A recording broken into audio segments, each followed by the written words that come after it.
Mga awit Kapitulo 119, Ikalawang parte. Pinuluputan ako ng mga panali ng masama, ngunit hindi ko nilimot ang iyong kautusan. Sa hating gabi ay babangon ako upang magpasalamat sa iyo, dahil sa iyong mga matuwid na kahatulan. Ako'y kasama ng lahat na nangatatakot sa iyo, at nang nagsisitupad ng iyong mga tuntunin. Ang lupa, O Panginoon, ay puno ng iyong kagandahang loob, ituro mo sa akin ang iyong mga palatuntunan. Ginawan mo ng mabuti ang iyong lingkod, O Panginoon, ayon sa iyong salita. Turuan mo ako ng mabuting kahatulan at kaalaman, sapagkat ako'y sumampalataya sa iyong mga utos. Bago ako nagdalamhati ay naligaw ako, ngunit ngayoy tinutupad ko ang iyong salita. Ikaw ay mabuti, at gumagawa ng mabuti, ituro mo sa akin ang iyong mga palatuntunan. Ang palalo ay kumatha ng kabulaanan laban sa akin, aking tutuperin ang iyong mga tuntunin ng buong puso ko. Ang puso nila ay matabang gaya ng sebo, ngunit ako'y naaaliw sa iyong kautusan.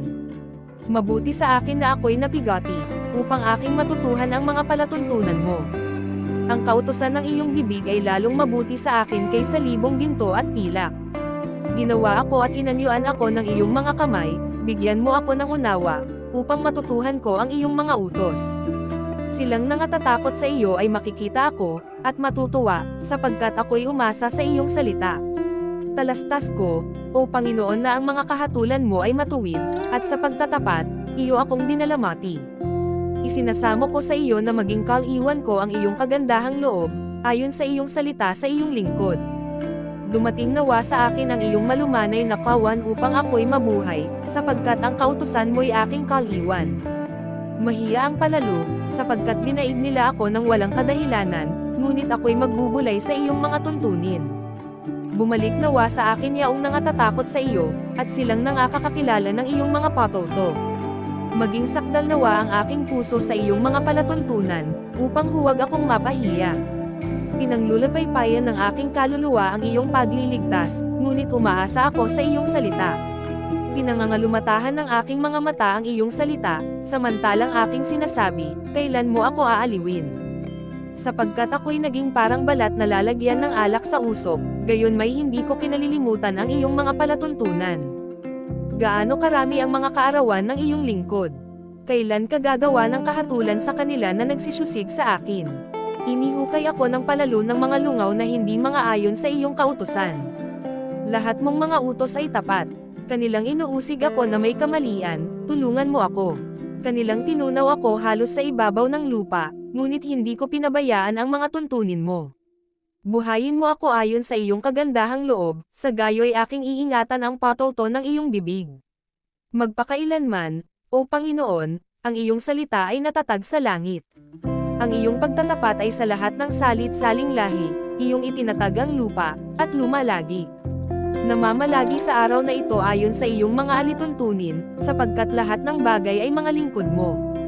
Kundi ang kautusan mo'y naging aking kaliwan, namatay nga sana ako sa aking kadalamatian. Hindi ko kalilimutan kailanman ang mga tuntunin mo, sapagkat sa pamamagitan ng mga yaon ay binuhay mo ako. Ako'y iyo, iligtas mo ako, sapagkat aking hinanap ang mga tuntunin mo.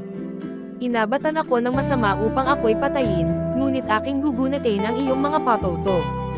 Aking nakita ang wakas ng buong kasakdalan, ngunit ang utos mo'y totoong malawak.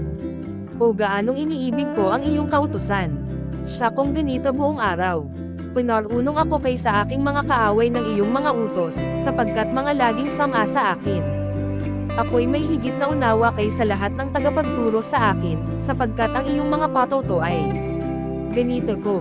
Ako'y nakakaunawa na higit kaysa may katandaan, sapagkat aking iningatan ang mga tuntunin mo. Aking pinigil ang mga paa ko sa lahat ng masamang lakad, upang aking masunod ang salita mo. Ako'y hindi lumihis sa iyong mga kahatulan, sapagkat iyong tinuruan ako. Pagkatamis ng iyong mga salita sa aking lasa. Oo, matamis kaysa pulot sa aking bibig.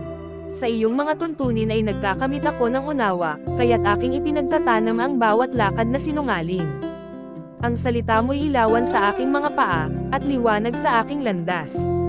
Ako'y sumumpa, at pinagtibay ko, na aking tutuperin ang mga matuwid mong kahatulan.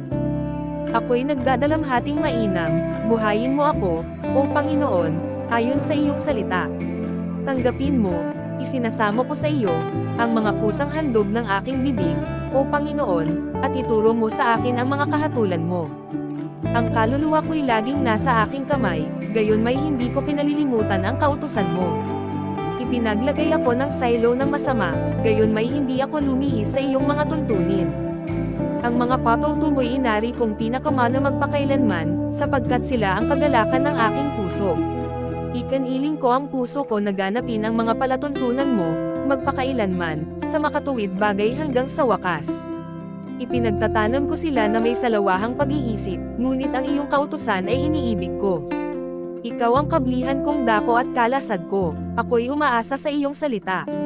Magsihiwalay kayo sa akin, kayong mga manggagawa ng kasamaan, upang aking nainggatan ang mga utos ng aking Diyos. Alalayan mo ako ayon sa iyong salita, upang ako'y mabuhay, at huwag mo akong hiyain sa aking pag-asa. Alalayan mo ako, at ako'y maliligtas, at magkakaroon ako ng laging pitagan sa iyong mga palatuntunan. Inilagay mo sa wala silang lahat na naliligaw sa iyong mga palatuntunan, sapagkat ang kanilang pagdaraya ay kasinungalingan.